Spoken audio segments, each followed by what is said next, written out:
Alright, magandang gabi na ho sa lahat natin ng mga viewers Luzon, Visayas at Mindanao all over the world. Welcome naman sa ating panibagong video, panibagong reaction, mga ka-action, mga kakampeng. Una sa lahat, medyo maingay ho ang ating audio. Gawa ho ng may naglalaro ng mga kabataan sa labas ng bahay. Kaya maraming salamat po sa lubos nyong pag-unawa. So gusto ko lang ho na i-share ho ito sa inyong mga ka-action. Lalong-lalo na ho sa ilan sa ating mga kababayan na mga DDS na patuloy ang pagtutulog-tulugan o pagbubulag-bulagan. Kahit alam naman ho nila kung ano ang katotohanan. Lalong-lalo na ho sa panay batikos kay Pangulong Bongbong Marcos. Abay, mahiya-hiya na ho kayo mga DDS, hindi ko ho nila lahat. At sana ho, no? At sana alam ito ng ating mabuting Vice President na Los Tayera. Aba, grabe ano? Mabuting Vice President na Los Tayera. Kasi mga ka-action, kung alam ho ito ni Sara Los Tayera, abay mahiya-hiya na ho siya sa kakabanat niya kay Pangulong Bongbong Marcos. Lalo na sa sinasabi niya na hindi daw nagtatrabaho ang Pangulo. Wala daw ho ginagawa ang Pangulo. Abay, kung malaman ho ito ni Sara Los Tayera, aba, mahiya-hiya siya. Lalong mahiya ho siya mga ka-action. Kasi, dalawa na ang mayroon nito sa part ng Mindanao. Oh, sino makikinabang? Ang ating mga kababayan. Oh, di ba? Oh, kababayan ni Vice President Sara Los Tayera sa part ng Mindanao. Kaya lalo ho mahiya si Sara kapag malaman niya ho ito. Kung may hiya pa si Sara. Di ba? Kasi itong programa ng administrasyon ni Pangulong Bongbong Marcos talagang masasabi ho natin na ito ho ay ipagmamalaki talaga ni Pangulong Bongbong Marcos. Dahil ho ito ay napaka-importante. At alam nyo ho mga ka-action, mga kakamping, mga loyalista, kahit wala man sa ating lugar ang nasabing programa o proyekto, tayo pa rin ay makikinabang. Para hindi ho kayo maguluhan, bakit ko ho nasasabi na kahit wala ho sa lugar natin ang nasabing proyekto, ay posibleng makikinabang pa rin tayo. Kasi kung ano ang mapuproduce nila ng mga produkto, walang imposible na hindi ho tayo makabili ng kanilang produkto at makakain. O di ba?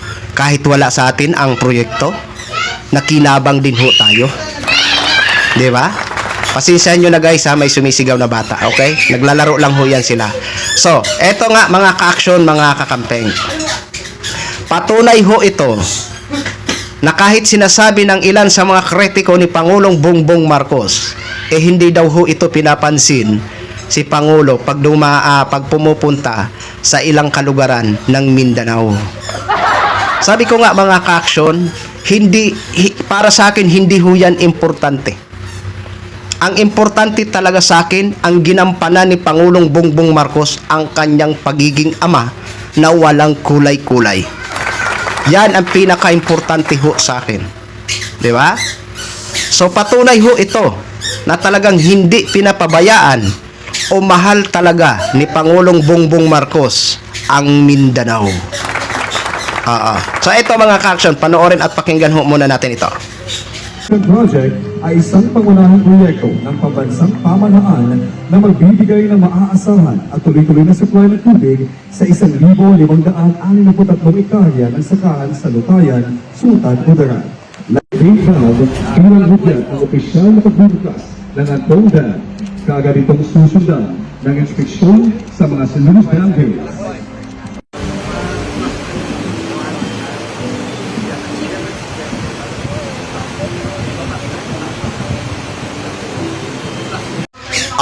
Yan ho mga ka-action, mga kakampeng, ay inauguration ho yan ng isang dam site. Alam nyo ba kung saan yan? Kanina lang ho yan mga ka-action. Doon po yan sa lugar ng Lutayan, Sultan Kudarat. Yan po mga ka-action, mga kakampeng. Ang laking tulong ho yan sa ating mga magsasaka. Di ba? Malaki ho yan. At nakakabawas ho yan sa pagbaha sa mga kalugaran. Kasi maiipon po ang tubig ulan papunta dyan sa dam site na yan.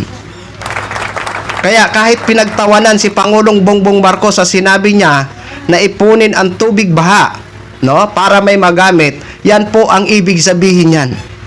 Di ba? Diyan po mapupunta ang ilan sa mga ulan. Kaya makapigil po talaga yan sa pagbaha o kabawasan ho talaga yan sa pagbaha sa mga nasabing lugar na mayroong dam site. Kasi mapupunta ho dyan sa dam site. Di ba?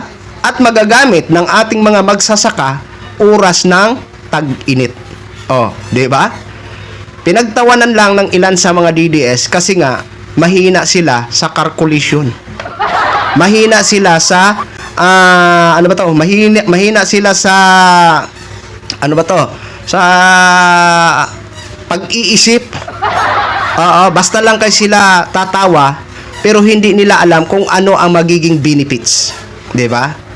Oh, alam nyo ba na sa iba't ibang parte ng Pilipinas ay may mga dam site na rin?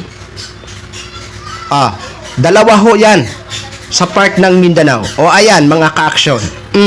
Ayan, para alam ho ninyo.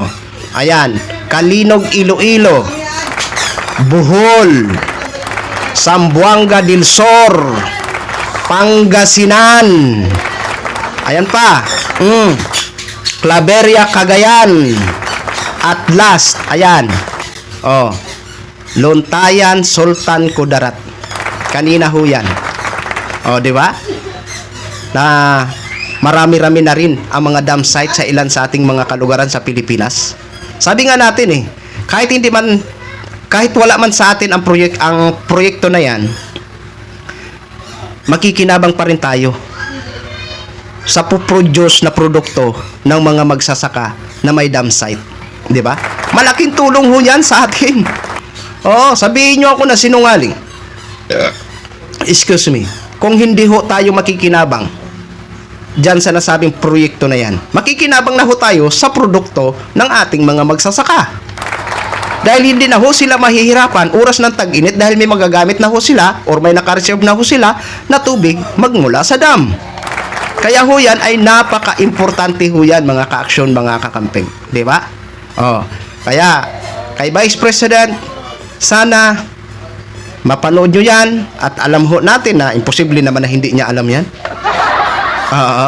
No? Ang mga proyekto ng Pangulo. Maraming programa ang Pangulo. Kahit ang part ng Mindanao ay nakakaabil ho yan. Di ba? Napapanood ho natin yan. Mga DDS na lang talaga ang hindi nakakaintindi. Hindi nakakaintindi o ayaw lang nilang intindihin. Yun lang ho, mga ka-action, mga kakamping, no? Gin-share ko lang ho sa inyo yan. Maraming salamat ho sa ating mga viewers, Luzon, Visayas at Mindanao all over the world. Ako po, ang inyong lingkod, si The Action Man. Good evening, everyone!